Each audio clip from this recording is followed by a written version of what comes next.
Məntiqinə güvənən, hesabına güvənən. Bu tamamilə sizin belə sosial həyatda başınıza gələ biləcək bir məsələdir.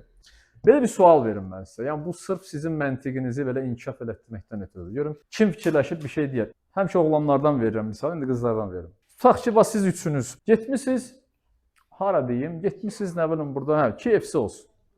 Siz yemək yeyirsiniz. Yemək yediniz, qurtardınız, 3 nəfərsiniz. Ofisiantı çağırırsınız ki, bizim hesabı ver. Ofisiant da gəlir, hesablayır özü üçün. Gəlir deyir ki, 30 manat eləyir. 3 nəfərsiniz də. Adama 10 manat çıxarıb verirsiniz ofisianta. Deyirsiniz ki, hesabımız. Ofisiant da götürür, gedir kassaya, baxır ki, səhv hesablayıb. Əslində 25 manat eləyir. 5 manat sizdən artıq alıb. Biraz insaflı olur, biraz. 5 manat qalıb axı.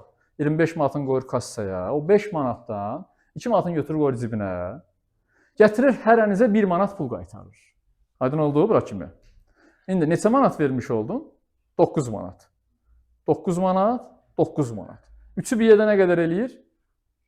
27 manat. 2 manat da ofisiantın cibində 29 manat. Amma ortada 30 manat var idi. Hanı 1 manat?